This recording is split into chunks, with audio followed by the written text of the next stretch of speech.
Good morning from KMVT. Good morning, Southern Idaho. Let's get a look at your digital news update.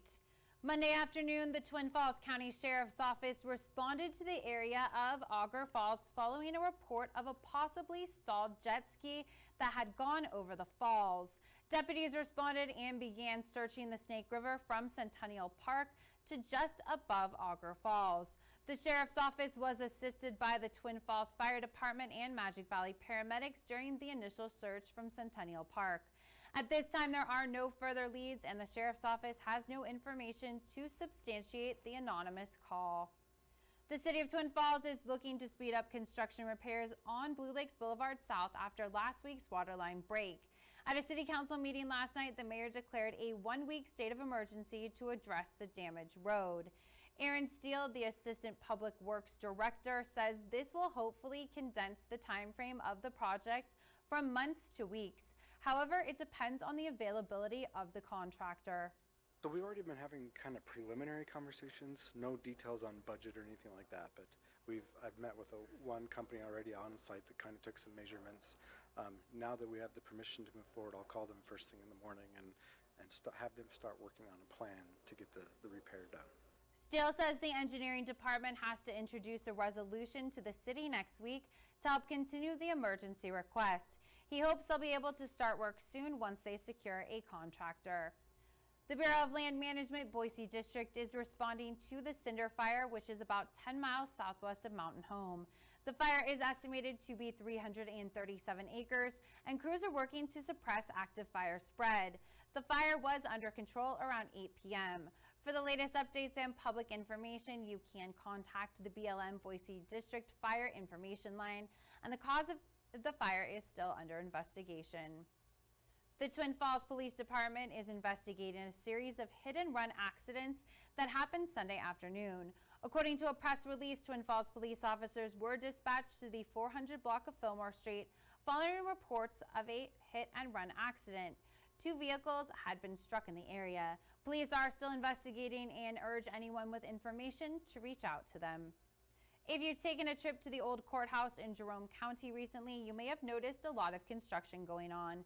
That's because the county is investing more than $2 million to renovate the old jail on the main floor of the building. The county's commissioners say this will allow for more room for the county's DMV office and the IT department. The remodeling began last summer and should finish later this summer. Our currently Department of Motor Vehicles office is inside the front door. And so it'll be on the same floor, but this will allow more windows to service people. We won't have people lined up down the hall and inconveniencing those people that are coming in to provide or get other services. The original DMV office is still open during the renovations. Other upgrades include re-landscaping the parking lot to add 15 more spots. The county is also looking at ways to better secure the building. It's that time of year again where you could be driving and seeing orange-colored roadways. That's thanks to Mormon crickets and grasshoppers. Over the summer months, the creatures make a return to Idaho and neighboring states. The Idaho State Department of Agriculture says you may see more of them thanks to a milder winter. That can help boost populations. But Invasive Species Bureau Chief Nick Zerflu says they are meant to be here. Mormon crickets and various species of grasshoppers throughout the state are native, and they very much have a part in the insect ecosystem and really the food chain as you go up and down that, the overall rangeland pasture ecosystem. Zerflu says that ISDA does get involved when the infestation causes loss. That's about 3 Mormon crickets in a hula hoop sized space. They also work with the Idaho Transportation Department to make sure roadways stay clear. More information can be found on ISDA's website. If you plan to spend any time enjoying nature this summer, make sure you keep an eye out for our slithery friends. The Idaho Department of Fish and Game says rattlesnakes are more active this time of year, and you'll find them all over the Gem State. Fish and Game officials say the best way to tell if a rattlesnake is in the area is listening for its telltale rattle. Rattlesnake bites are venomous and can be deadly. They tend to bite if they feel threatened, so avoiding them completely is the best way to keep safe. So staying on designated trails, keeping dogs on leash, And then also, watching your step. If you are kind of veering off somewhere, watch where you step into like deep sagebrush. Watch where you put your hands so you don't potentially step or try to touch where a rattlesnake could be. If you encounter a rattlesnake, back away slowly and give the snake some space. If you are bitten, seek medical help immediately. Now let's get a look at your weather with meteorologist Justin Fanfarelli. And for the day today, we've got partly cloudy to mostly cloudy skies. Can't rule out a shower or thunderstorm into the Wood River Valley. High temperatures today into the mid-80s. We're going to be closer to 90 into the northern Magic Valley with partly cloudy to mostly sunny skies.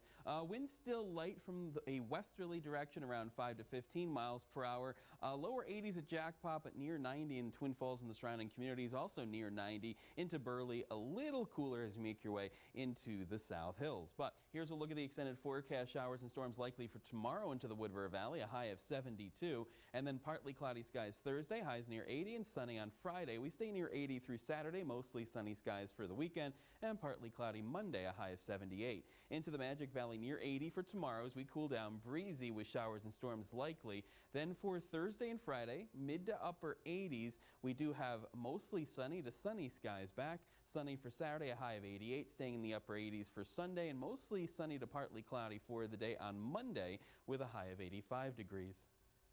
That was a look at your digital news update. We will be back with more news at noon. Until then, you can send us your news tips at news@kmvt.com.